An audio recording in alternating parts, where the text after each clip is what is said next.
Everyone, welcome back to Sign Up Study. आज हम लोग ह्यूमन हेल्थ एंड डिजीज़ का पार्ट सेकेंड देखेंगे। ठीक है, आई होप 2 दिन में ये चैप्टर पूरा कंप्लीट हो जाएगा, है ना। स्टार्ट करते हैं। और आप लोग प्रीवियस ईयर क्वेश्चन ज़रूर बनाइएगा, रेलवे का कोई भी एग्ज़ाम का बनाइएगा, सारा बन जाएगा। ठीक है, जितना अभी तक हम चैप्टर पढ़ाए हैं। देखिए, पिछले क्लास में हम लोग निमोनिया पढ़े थे, है ना। आपका फिर वो मलेरिया पढ़े थे, ठीक है। और स्ट्रेप्टोकोकस जो कि इन्फ्लुएंजा करते हैं, वो सब करते हैं। देखिए, आज हम लोग पढ़ेंगे एंट अमीबा। स्टार्ट करते हैं आज का लेक्चर।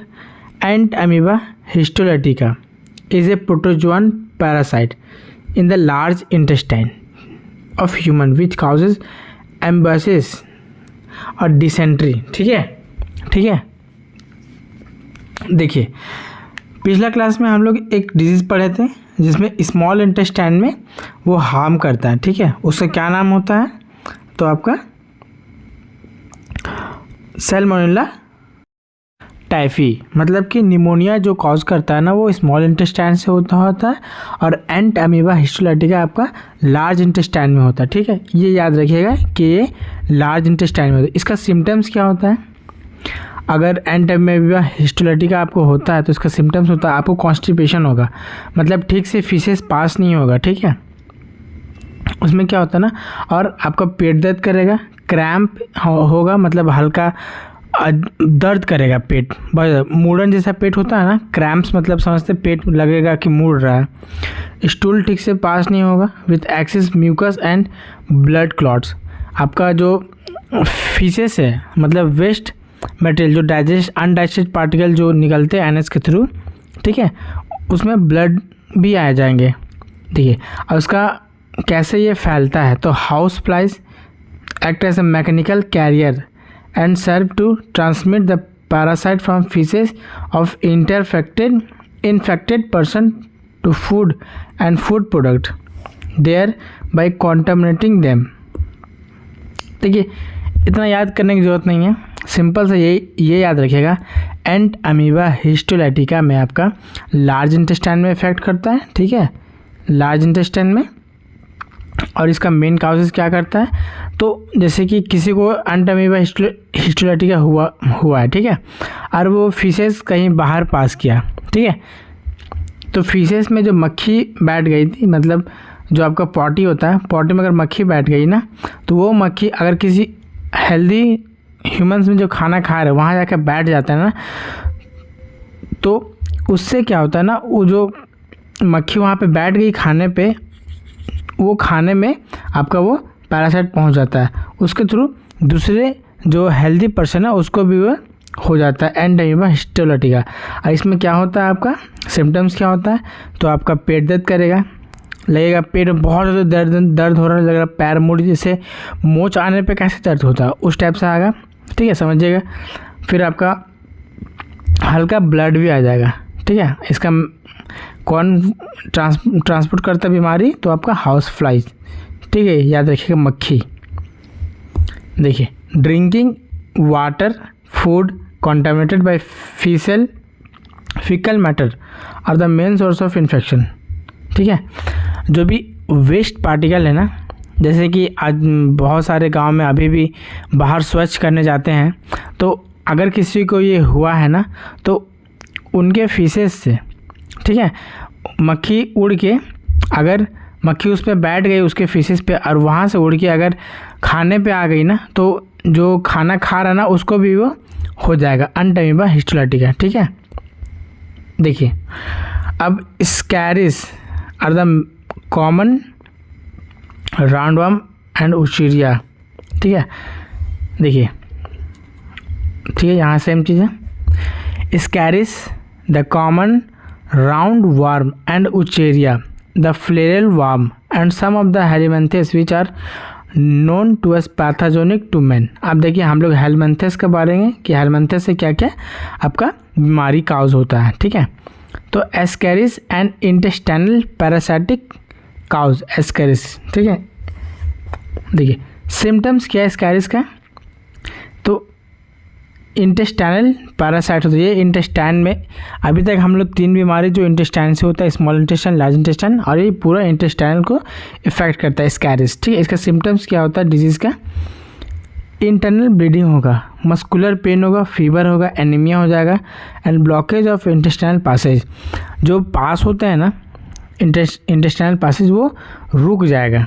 ठीक है, उसका एक वहाँ पे जमा हो जाता है इन्फेक्टेड पर्सन का। सेम इसी तरह से खाने के थ्रू जो फीसेस पड़ आते हैं उसके थ्रू भी ये फैलता है। ठीक है, स्कैरिस हेलिमेंथस का हम लोग पढ़ रहे हैं अब। ठीक है, देखिए ये सबसे इम्पॉर्टेंट है, क्वेश्चन पूछा जाता है। ठीक है, ये आप लोग देखे भी होंगे। देखिए वुचेरिया, ठीक है, बैंक्रोटिव एंड मलाई, डब्ल्यू मलाई और डब्ल्यू बैंक्रोटी। ठीक है, the filarial worm causes slowly developing chronic inflammation. देखिए इसको हम लोग आम भाषा में हाथी पाँव भी बोलते हैं। ठीक है, एक पाँव आपका बहुत फूल जाता है, ठीक है, और दूसरा आपका नॉर्मल रहता है। इसमें स्कॉटम भी फूल जाता है, मतलब जेनिटल पार्ट में जो स्कॉटम होता है ना, वो भी आपका फूल जाता है। ठीक है, ये फोटो में आप देख रहे हैं, इसको हम लोग आम भाषा में हाथी पाँव भी बोलते हैं। देखिए इससे क्या होता है, किससे ये होता है? ठीक है, अब द ऑर्गन, ये अचानक से नहीं होता, बहुत इनके धीरे धीरे ये डेवलप होता है, लोअर लिम्ब पे ही होता है। ठीक है, देखिए इन्फ्लेमेशन होता है of organ which they live many years, बहुत साल तक वहाँ रहता है। बाद में धीरे धीरे वो अपना शिकंजा कस के वो पैर आपका पूरा फूल जाता है। ठीक है, यूजली लिम्फेटिक वेसल और लोअर लिम्स में ही होता है। ठीक है, ये याद रखिएगा, लोअर लिम्स में होता है। एंड डिजीज, इसको क्या बोलते हैं हम लोग? एलिफेंथाइसिस बोलते हैं और फिलराइसिस बोलते हैं। ठीक है, द जेनिटल ऑर्गन जो स्कॉटम है also often affected resulting in the gross deformities. देखिए इसको भी, ये जेनिटल ऑर्गन को भी ये इफेक्ट करता है, एलिफेंथाइसिस। ठीक है, तो क्वेश्चन अगर पूछ सकता है कि जेनिटल ऑर्गन भी किस बीमारी से इफेक्ट होता है, तो अगर ऑप्शन में आपका निमोनिया दे देगा, ठीक है, स्कैरिस दे देगा, और आपका एंटामीबा हिस्टोलाइटिका दे देगा, और एलिफेंथाइसिस दे देगा, तो आप लोग एलिफेंथाइसिस से आपका जेनिटल ऑर्गन भी इफेक्ट होता है। The pathogens are transmitted to healthy person, the bite of female mosquito vector. ये याद रखिएगा कि ये फैलता कैसे है। अगर ये मच्छर, कोई भी मच्छर इनको अगर काटा, ठीक है, इनके ब्लड से सक करके वो अगर हेल्दी पर्सन के ब्लड में काटेगा ना, तो उनको वो ब्लड ये छोड़ देगा, मच्छर जो काटा, फिर वो उनको में भी डेवलप हो जाएगा एलिफेंथाइसिस। ठीक है, अब देखिए पढ़ेंगे ringworm. Ringworm most of the person को हुआ ही होगा। ठीक है, आप लोग में से जितने भी देख रहे हैं, किसी को ना किसी को कभी ना कभी हुआ ही होगा, क्योंकि ये बहुत कॉमन है। और ये होता कहाँ है?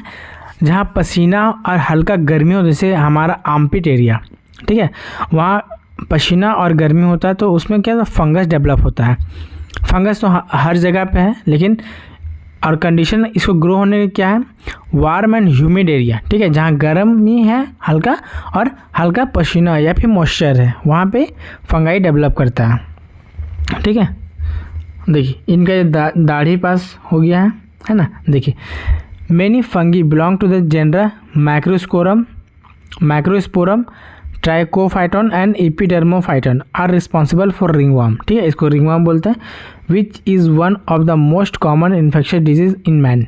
ठीक है, क्योंकि और ये फैलता भी है, जैसे कि किसी को हुआ है ना, अगर उसका टॉवल आप यूज़ करते हैं या फिर कुछ भी, तो आपको होने का चांस है। मैक्सिमम तो टॉवल से ही होता है, क्योंकि हम लोग मुँह पोंछते, जैसे ये शख्स का यहाँ पे चिन पे हो गया। ठीक है, तो अगर ये अपने फेस को पोंछेंगे किसी गमछी से या फिर तौलिए से, तो वो गमछा और तौलिया अगर कोई दूसरे पर्सन भी यूज़ कर लेंगे ना, तो उनमें भी ये हो जाएगा रिंगवर्म। ठीक है, अपीयरेंस ऑफ, अब देखिए उसको होने के बाद क्या हो लगेगा? Dry scaly lesion on various part of the body such as skin, nails and scalp of the main symptoms of the disease.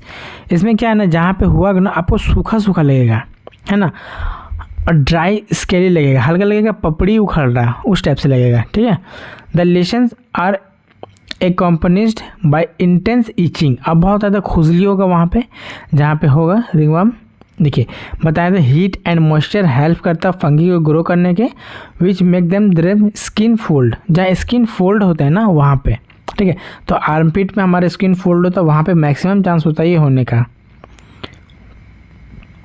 Grown देखिए बिटवीन द टॉयज, यहाँ पे toys ringworm are generally acquired from soil by using towel, cloth और even comb infected individual, ठीक है। ये चीज़ बताएं कि माथे में भी ये चीज़ हो सकता है, क्योंकि माथे में भी पसीना आता है टोपी पहनने से, ठीक है। तो ये फैल सकते हैं, हमारे कपड़े से भी फैलता है। देखिए जब से हम लोग जन्म लिए, देखिए इन केस ऑफ एयरबॉर्न, ठीक है, हवा में गंदगी या डिजीज़ फैला ही, जैसे किसी को अगर सर्दी होता है, अगर वो छींक देता है आपके सामने और उनका जो ड्रॉपलेट है वो एयर में इन्वॉल्व है, अगर हम लोग उसको सांस लेंगे ना तो वो जो ड्रॉपलेट था इन्फेक्टेड पर्सन का वो हमारे अंदर आ जाएगा और हमको सर्दी हो जाएगा। ये तो नॉर्मल है, जानते ही होंगे सबको। देखिए in case of airborne disease such as pneumonia, common cold and addition of the above major close, ठीक है। निमोनिया भी होता बताए थे पिछले क्लास में। Contact with the infected person और their belonging should be avoided, ठीक है। जब किसी को सर्दी या निमोनिया हो या ना, तो जो भी इन्फेक्शियस डिजीज़ है जो एक दूसरे से फैलता है उससे वो दूर रहें जब उसको अगर वो हो, ठीक है। For disease such as malaria and filariasis that are transmitted through the insect vector, बता दिए थे कि मलेरिया हो गया, फलेरियस हो गया, ये किसी को वेक्टर मतलब किसी के थ्रू ये जाएगा, ठीक है। The most of the major control of the element of vector are breeding place, ठीक है। ब्रीडिंग प्लेस जहाँ वो ग्रो करता है ना, वहीं पे हम लोग वहीं से एलिमिनेट कर सकते हैं। देखिए इसको एलिमिनेट करने का क्या होता है, आप लोग देखते होंगे कोई भी घर के सामने गड्ढा है किया हुआ है और वहाँ पानी जम जाता है तो वहाँ पे बहुत सारा मच्छर आ जाता है, ठीक है। तो वो मच्छर को मारने के लिए हम लोग वहाँ पे फिश छोड़ सकते हैं, जिसको हम लोग गम्बोशिया फिश बोलते, ठीक है। Gambusia in pond that feed mosquito larva spraying insecticide in ditch, मतलब ये मस्कीटो का जो लार्वा होता है ना उसको ये खा लेता है, गम्बोशिया फिश, ठीक है। अब देखिए such as precaution has been more important specially in the light of recent wide spread incidence of the vector borne. देखिए एडिस मस्कीटो हो गया जो डिजीज़ करता है like dengue, chikungunya and many part of the India. ये तो आजकल बहुत ज़्यादा होता है डेंगू, ये आपका चिकनगुनिया में मच्छर से। तो यहाँ पे वही बताया जा रहा है कि किससे किससे क्या क्या फैलता है, ठीक है। वेक्टर किस में लगता है, किस में वेक्टर नहीं लगता है, तो ये चीज़ यहाँ पे बताया गया है। अब चलते हैं हम नेक्स्ट में। देखिए आजकल हम लोग किसी भी चीज़ का, जैसे अभी कोविड ख़त्म हुआ, कोविड में हम लोग वैक्सीन लिए, तो वैक्सीन किससे बना, तो बायोटेक्नोलॉजी से बना वैक्सीन, ठीक है। The achievement of biological science have armed us to effectively deal with many infectious disease. जितना भी इन्फेक्शियस डिजीज़ है, जैसे कोविड टाइम में देखे होंगे कि हम लोग टीका लेते थे, मतलब इंजेक्शन लेते थे, तो वो ग्रो कहाँ होता था, बायोलॉजिकल साइंस से वो ग्रो हुआ। The use of the vaccine, ठीक है, जिसको हम लोग वैक्सीन बोलते हैं, immunization programme have enabled to us completely eradicated deadly disease like small pox. India में क्या है ना, स्मॉल पॉक्स नहीं देखा जा रहा अब, तो इसको क्या बोलते हैं, पूरा तरह से कैसे ख़त्म कर दिया है स्मॉल पॉक्स को, किसके थ्रू, तो वैक्सीन के थ्रू हम लोग इसको ख़त्म कर दिए। A large number of other infectious disease like polio, diphtheria, pneumonia, tetanus have been control. A large extent use of biotechnology is at the various making available newer और सेफियर vaccine. मतलब कि इसमें बोल रहा है जितना भी इन्फेक्शन है, जैसे कि पोलियो हो गया, डिप्थेरिया हो गया, निमोनिया हो गया और टेटनस हो गया, अभी भी इसका पूरे तरीके से हम लोग ख़त्म नहीं हुआ है इंडिया में, लेकिन स्मॉल पॉक्स इंडिया में ख़त्म हो गया। Discovery of the antibiotic various other drug has also enable effectively treat infectious disease. Treat करता है किसको, इन्फेक्शियस डिजीज़ को। देखिए इम्यूनिटी, ये बहुत इंपॉर्टेंट है। इम्यूनिटी यहाँ से एक क्वेश्चन पूछता है कोई भी एग्ज़ाम में, ठीक है। इम्यूनिटी क्या होता है, हमारे बॉडी को लड़ने का क्षमता, ठीक है। अगर कोई बैक्टीरिया या फिर हार्मफुल पैरासाइट हमारे अंदर आ गया, तो हम लोग उसको कैसे डिफेंस करेंगे। तो उसी को डिफेंस करने में जो हेल्प करता है, बहुत बड़ा रोल होता है बी लिम्फोसाइट और टी लिम्फोसाइट का, ठीक है, इम्यूनिटी बनाता है। देखिए, this overall ability the host to fight and disease causing organism conferred by the immune system called immunity, ठीक है। तो डिजीज से फाइट करने का हमारे ये ताकत देता है। ये दो टाइप का होता है, एक इन्नेट इम्यूनिटी और एक एक्वायर्ड इम्यूनिटी। इन्नेट इम्यूनिटी क्या होता है कि हम लोग जन्म से ही उसको लेके होते हैं, ठीक है, और एक्वायर्ड में मतलब हम लोग धरती में आने के बाद उसको फुलफिल करते हैं, जैसे खाने के थ्रू, है ना, और डाइट के थ्रू एनर्जी हम लोग ले सकते हैं फ्रूट्स खा के। तो क्या क्या रिक्वायर्ड होता है वो हम लोग बर्थ आफ्टर बर्थ लेते हैं, लेकिन बर्थ के साथ ही जो आता है वो आपका इन्नेट इम्यूनिटी हमारे बॉडी में प्रेजेंट होता है। देखिए, innate immunity is non specific type और defence that is present at the time of birth. शुरू से हमारा बर्थ के साथ ही ये आया हुआ है। This is accomplished by providing different type of barriers. ये बहुत टाइप का बैरियर करता है to the enter of foreign agent into our body. Innate immunity consist of 4 type of barrier. देखिए, इन्नेट इम्यूनिटी क्या क्या होता है इन्नेट में। सबसे पहले तो फिजिकल बैरियर, ठीक है। फिजिकल बैरियर में क्या होता है, skin of our body is the main barrier which prevent entry of micro organism. जो हमारे स्किन है ना, वो मेन बैरियर है, जो कि कोई भी वायरस डायरेक्ट हमारे नर्व्स या फिर ब्लड वेसल पर अंदर ना चला जाए, सिंपल सी बात, ठीक है। Mucus coating of the epithelium lining और respiratory gastrointestinal and urogenital tract also help in the trapping microbe entering our body. हमारे बॉडी में कोई भी डायरेक्ट घुस नहीं सकता है, ठीक है। फिजिकल बैरियर में हमारा स्किन आ जाता है, ठीक। और जो म्यूकस प्रेजेंट होता है ना रेस्पिरेटरी और गैस्ट्रोइंटेस्टाइनल और यूरोजेंटल ट्रैक में, तो उसमें भी ये मदद करता है। अब देखिए, physiological barrier, acid of in the stomach. हमारे पेट में पता है HCl है, जो हाइड्रोक्लोरिक एसिड है, ठीक है। तो वो अगर म्यूकस नहीं रहेगा ना, तो हमारे वो पेट को एसिड के थ्रू, एसिड क्योंकि बहुत ज़्यादा हीट होता है, तो वो हमारे बॉडी को मतलब स्टमक को फाड़ देगा, ठीक है, होल कर देगा। क्योंकि एसिड सब देखे ही होंगे मूवी सब में, है ना। देखिए, सलाइवा ऑफ माउथ में अगर सलाइवा नहीं रहे ना, तो हम लोग माउथ को चला नहीं पाएंगे। हम लोग को जो बोल रहे हैं ना, तो वो माउथ लुब्रिकेंट है तभी हम लोग बोल पा रहे हैं, वरना ड्राई होने से हमारा दर्द करता है कुछ भी बोलेंगे तो, ठीक है। सेलुलर बैरियर क्या होता है आपका, certain type of leucocyte WBC of our body like polymorphonuclear leucocyte PMNL neutrophil. देखिए, सेलुलर बैरियर में क्या बोल रहा है कि सर्टेन लिकोसाइटिया मतलब WBC of our body like PMNL, ठीक है। अब monocyte and natural killer type of lymphocyte in the blood and well microphages is a tissue can phagocyte destroy microbes. अब देखिए, चौथा है last, cytokinin barrier. Cytokinin barrier क्या होता है, तो virus infected cell secrete protein called interferon which protect non infected cell from further viral infection, ठीक है। ये वायरल इन्फेक्शन से बचाता है। यहीं तक आज रखते हैं, कल फिर नेक्स्ट डे हम लोग पढ़ेंगे। Thank you. आप लोग चैनल पर नए हो तो सब्सक्राइब कीजिएगा और लाइक भी कीजिएगा और अपने दोस्तों के साथ शेयर भी कीजिएगा। Thank you so much.